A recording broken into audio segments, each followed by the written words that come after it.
25 years ago, we weren't talking about wellness as much inside of spaces. You've scanned the headlines, read the articles, and liked the posts. Now listen to the experts themselves in the Future of Work podcast, presented by Space. Today, we welcome Karen Condi, visionary founder of Workspace Strategies. She brings nearly 2 decades of shared workspace and co-working industry experience to the table. Karen's expertise and leadership have made her a sought-after thought leader and resource in the industry. Hey, Karen. Good to meet you. Good to see you today. I'm really excited to have you here on the Future of Work podcast. And I'm particularly excited because you're such an industry professional. You've got such an incredible background in the flexible workspace industry. I have a couple questions for you. I know there's some huge changes going on in the industry, one of which is the blending of commercial office ownership with serviced office ownership. So tell me, what do you think are the primary drivers? Why are uh, traditional property companies really entering the shared space industry? Sure. Well, first, let me say thank you so much for having me today. I'm so excited to be on your podcast. We've known each other for, a couple of decades, I At think. least, So it's such an honor to be yeah, I think here. you were like at high school or something when I met you. I like to think that. Yeah, but absolutely, we are seeing so many property companies enter the shared space industry.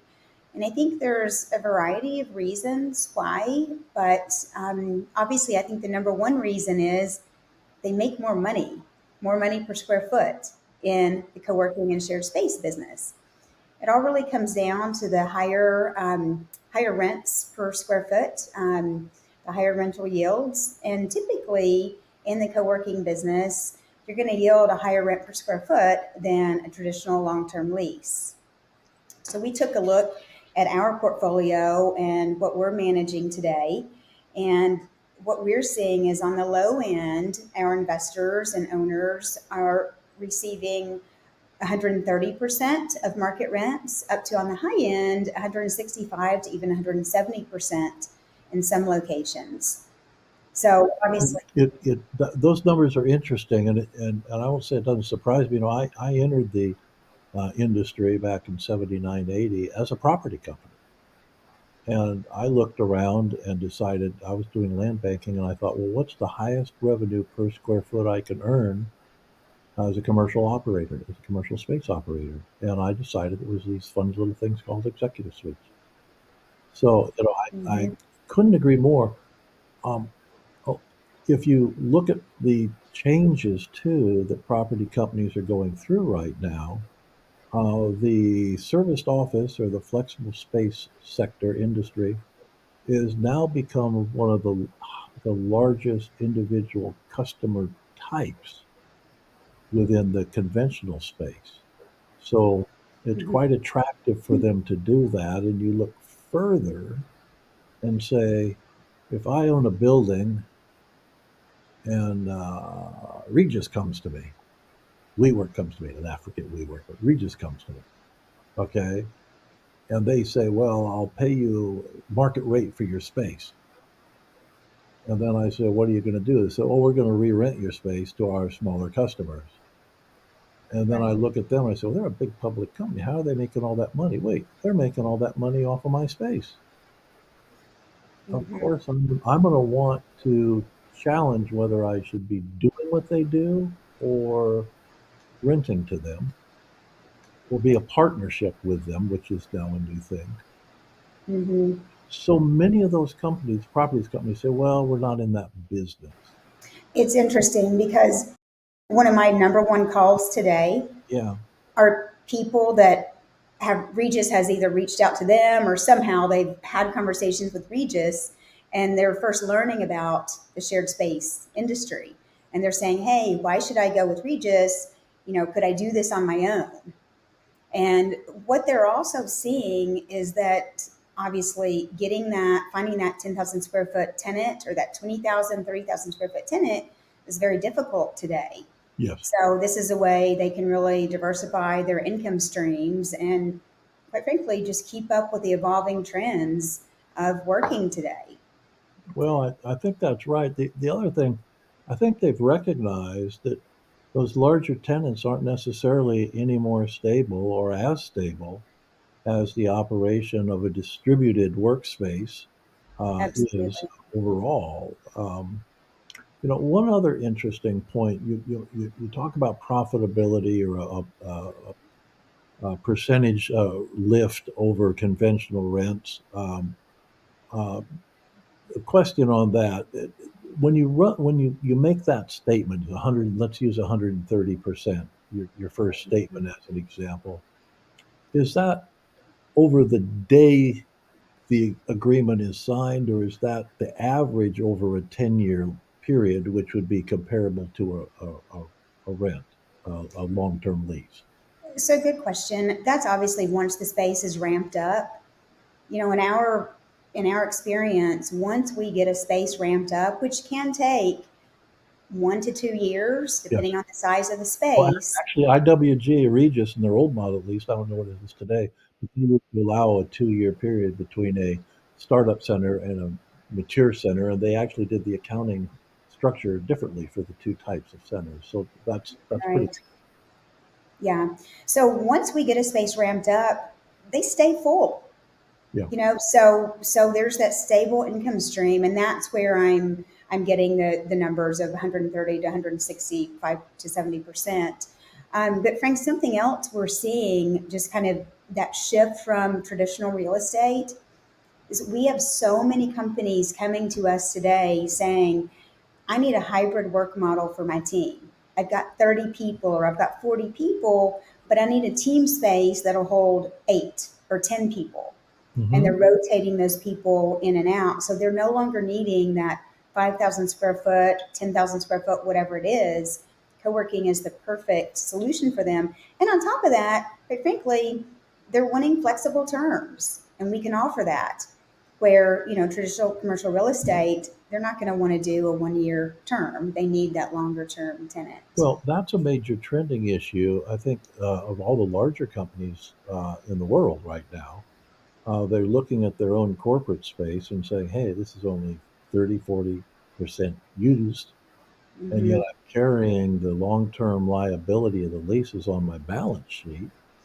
The CFO wants to get rid of those long-term leases and they wants to get rid of that debt off the balance sheet. The CEO wants to take that money and drive it into business growth. So, exchanging long-term obligations for short-term flexibility isn't just a convenience thing. It's a major impact in the valuation, the stock valuation analysis of a lot of companies these days. Yeah, sure is. So there's massive change, I think, going on there that it certainly, we would see. I was at a meeting, God, when I was really young. I was the punk in the room. I was like in my early mid 30s or so. I was in a meeting with luminaries from the property industry. Jerry Hines was there. Trammell Crow was there. Um, uh, Sam Zell was there, and I would get they stuffed me at the back of the wall. Uh, but I remember, I forget who it was, asked Sam Zell, who had Equity Office Properties at the time. He also had some flexible workspace that he ran himself. He had 58 centers that he ran in his own buildings, Mhm. um, called Smart Suite. And one of the other fellows said, "Well, Sam, you're crazy. What are you doing this for? Why are you doing this little short-term lease thing and this and that?" He made a very interesting answer that I've not heard anybody answer with since. He said, "It's because I want to service the entire life cycle of my prospective customer." Hmm. He wanted to help them grow rather than just sign a large lease. Sure. Subsequently, when he sold the company for, God, I don't remember how many multiple billions of dollars to Blackstone, their incubation factor in their own buildings was still higher than anyone else's I'd ever seen. And it was all based on that understanding of the full life cycle of the customer started when they had a single flexible office.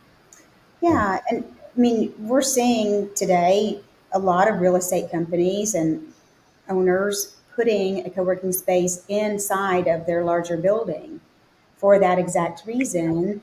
And additionally, it just kind of adds, it's the overall value proposition for the project itself.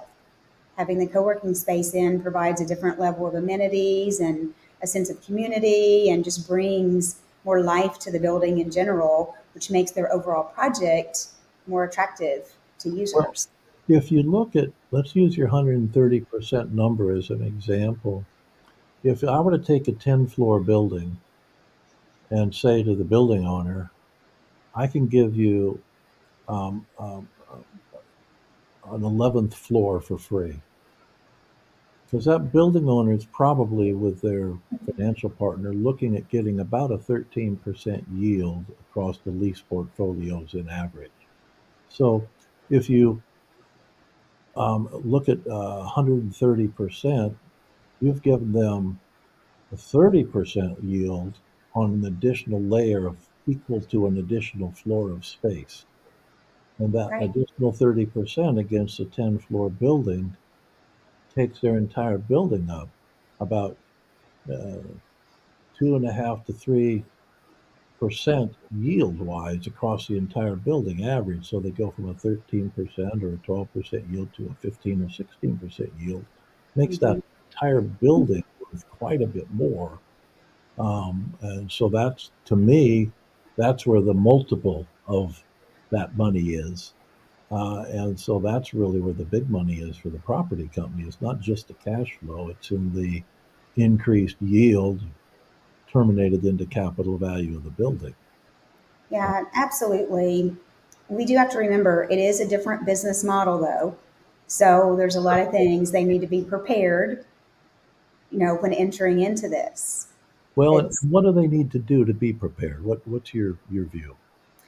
you know, I liken this business more to running a hotel Hmm. than a real estate play. Sure, there's space involved, there's square feet involved, but it's more of a hospitality business, which is much more like a hotel. So the operational complexities. It's much more hands-on, requires more day-to-day management, hands-on, a higher customer service level, and hospitality level compared to traditional real estate. Traditional real estate, they're engaging with a broker. Of course, they're involved in the negotiations and the fit up, but then they sort of step away unless there's an issue with the building, where the co-working business is really running the day-to-day, the hospitality aspect, the community, the staffing, and the marketing. There's just so much, and that technology. Gosh, I could go on and on. There's so much more involved with it, um, but it yields a higher rents per square foot, Well, so it makes a lot of sense. you don't get anything for no effort. So you do have to put some extra effort in, but the return on that effort sounds like it's well worth it. And I think, how do you how do you assess, or how does one assess, and you in particular, um, whether a building is well suited for a conversion? Because there's lots of space out there, um, uh, but if you look at 10 buildings, how do you say, this is the one? Well, obviously, the first thing we do with a potential investor is engage in a feasibility study. And there's a lot that goes into, By investor, do you mean property company that owns their own building? yes, Yeah, yes, okay. absolutely. Thanks for clarifying. So, there's a lot of factors that go into that feasibility study. The first would be a thorough market analysis. So, evaluating the demand for co working space in that market. We look at factors such as, how many freelancers, startup companies, remote workers, what are the industries within that, within a 3 to 5 mile range. We dive heavily into the demographics and look at income levels, um, the housing. We focus heavily on a 3 to 5 mile radius around a space. And that's because we manage centers ourselves and we rely heavy on data in our organization. And we know that the majority of 85 to 90% of people that are using the co-working space live within 3 to 5 miles of that Right. location. So we focus on that. We look at things like access, what's the drive-by traffic? How easy is it to access the building? What are the amenities surrounding the building? What's the walkability factor? Yeah. Stop right there for a second. Um, what amenities around the building shape the structure of a community that the building becomes and are really critically important to a successful operation? Gosh, we look at restaurants, lunch spots. Where can people, walk to for lunch? So fast food is good, quick food is good, nice food is good. You've really got to have a mix of all three, I would think. You do, but you want nicer. If it's fast food, you want nicer fast food restaurants. You Yeah, want quick things service. like a shipping store, whether it's UPS or FedEx. Even though you're going to have that set up within your co-working space, you still want that availability. Dry cleaners, fitness. Now, a lot of co-working spaces today that we're working with, we have on-site fitness centers. But Hmm. if you don't, you want something close by. Well, we just did an interview with the chief people officer over at Gym Pass, and fascinating lady, and she was indicating to us the difference in the um, employee turnover of employers who had a fitness program or access to a fitness program versus those that didn't. Hmm. So I would imagine the access to a facility would have a huge impact on your own customer life cycle within a center, right along with the restaurants and everything else. That actually has almost an outsized amount of importance. I'm sure it does. That's actually not something that we've measured, although we do measure the life cycle of our customers. And the life cycle of our average customer in the spaces we manage is greater than 5 years. Right. So there's a lot, people talk about, oh, this is short term, it's flexible, and they think month to month or even, 1 year. We're signing 1 year contracts, but they're staying many years. Yes. Yeah. So, I think that's important. wellness is important to And, everyone. I, and I can't tell you if it really has a factor on people staying longer or not. They're staying longer anyway. no, I think that life cycle, from what we've seen, is extending. People want the flexibility, but once they've established a comfort level and you're meeting the needs, they're happy with the quality of services. Hmm. And we do see a wide variety of uh, centers, operators globally, where their life cycle is much shorter. And we attribute that to either a location or not as high quality services as you provide. And because there's a big Absolutely. difference in the comfort level overall there that needs to be considered. You've got to pay attention to services and pay attention to just what's trending in the market. I've been in the industry, I hate to admit, about 25 years. 25 years ago, we weren't talking about wellness as much inside of spaces. People were going to gyms, but wellness wasn't a thing. Wellness 25 years ago was a two martini lunch. Right, right. For some, it still might be. I don't know. But, we're not opening a center today without wellness being one of the top factors that we're incorporating somehow in that space.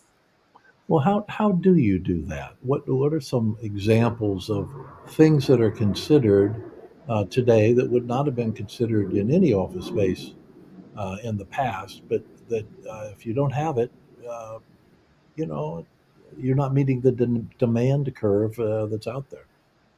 Yeah, good question. And there's a variety of amenities. It's not just wellness, but we'll start there. So, whether it's space to put in a gym, which is kind of the the top. If you have that, great, do it. It's going to attract more customers. They're going to pay higher rates. They're going to stay longer. They're going to love it.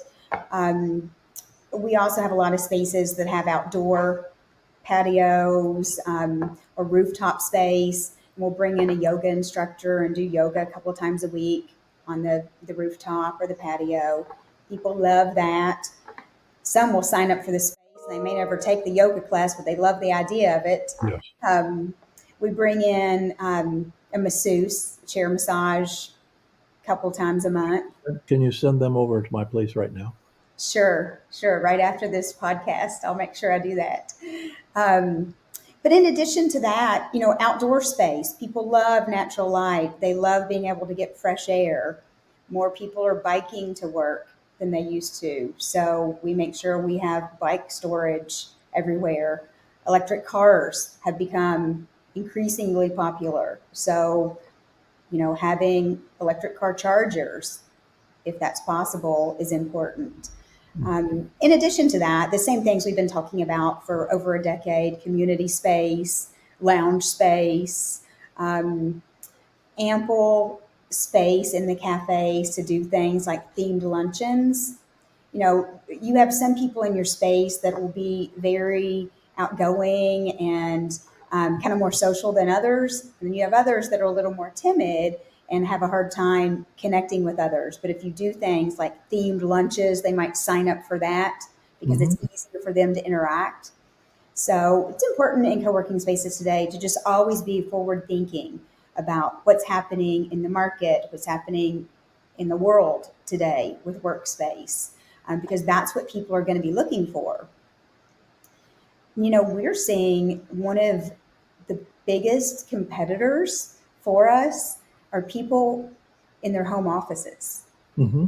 Absolutely. Much greater. We know we can compete with the person down the street that has a co-working space, but getting someone to come out of their home office and pay for space is something you're going to be up against. So you've got to create spaces that people want to be part of and they see the value I think in. that's important. I think in your favor that a lot of people through the pandemic got used to working at their home space, and a lot of people now are tired of it. Also, a lot of corporations do want that hybrid environment because they recognize that there's some liability to having everybody work from home or forcing them to work from home. We heard of a recent action against a major corporation where the employee had been terminated and they ended up creating an action against the employer for back rent on the home office that they'd been forced to provide, but in fact had never been compensated for. So there's all sorts of goofy things that are going on in right now, and I think we'll continue to see. And many employers really want their people in a professional environment where they don't have Mhm. distractions. So, um, especially if they can trade a 10-year lease at the corporate headquarters, that allocable space for a flexible service agreement without the liability that comes along for the lease liability, um, that's a good exchange. Even even if Absolutely. even if the cost is exactly the same, that's a very good exchange. You got rid of up to 9 years worth of debt on your balance sheet by making that change. And that's big drivers we see. Employees want that flexibility too. They want to be able to work from home a couple of days a week, but then they want to be able to go into an office where they can see coworkers and be more social. Yeah. So it's sort of the best of both worlds. But certainly the pandemic changed a lot of things for all of us, right? And I think a lot of us are just tired of talking about the pandemic. But one thing that definitely happened, people were remodeling their houses, they were moving into bigger houses, they were creating home offices. So while we've always competed with the home office, doing it more today. Yeah. The one thing I don't think they created was meeting rooms. Right. I work out of my home office. I'm working out of my home office today. I also, though, whenever I meet people, I meet them at my professional office, which is in downtown Fort Worth. Uh, Mhm. so I think people need both, especially if they're going to be working with others.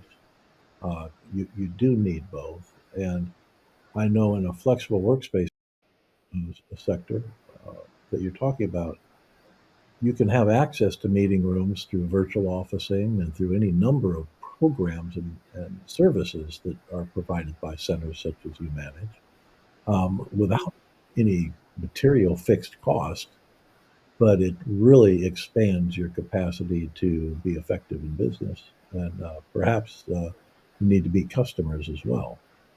Um, Right, right, absolutely. And I think people quickly got tired of all the Zoom meetings and the Teams meetings, and they want to meet in person. So, I would say our meeting rooms are busier than they've ever been. I felt like 2019, things were crazy right before the pandemic.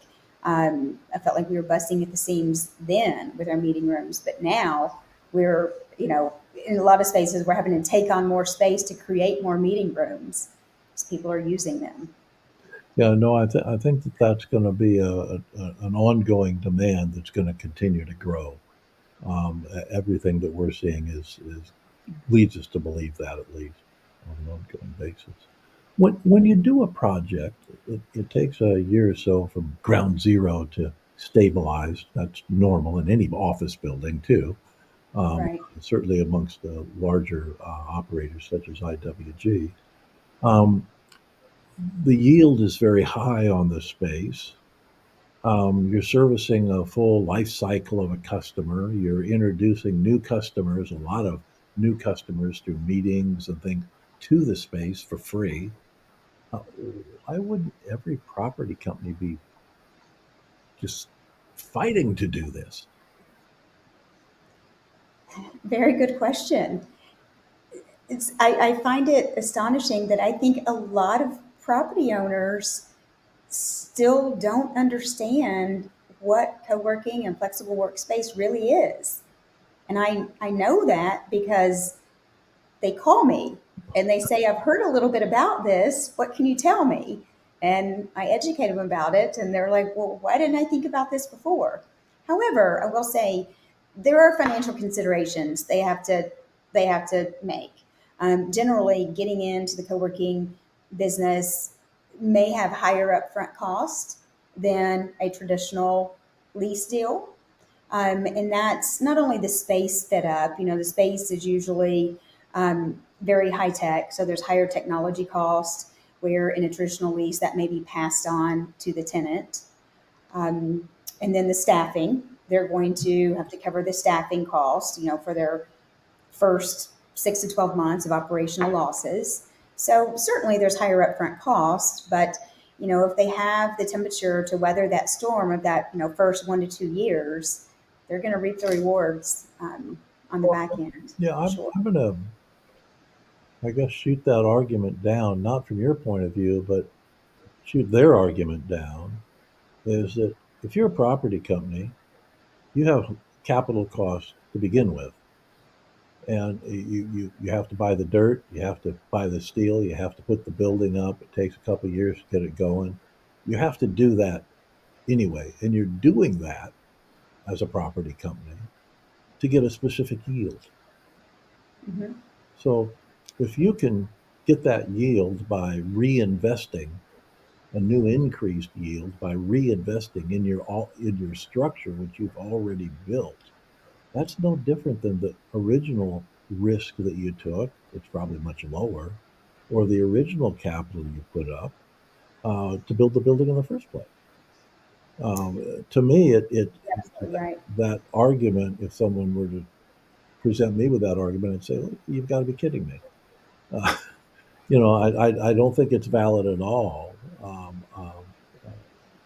but I think it's lack of education, a lack of exposure, more than anything else, because it is a not for 100% of all space. Certainly, nothing's right for 100%, but for anybody wanting flexibility, which is elemental to business today. I mean, you can have capital, you can have all the customers and all the capital in the world, but if you're not flexible, you're going to sink. Somebody's going to beat you in business. You've got to be flexible.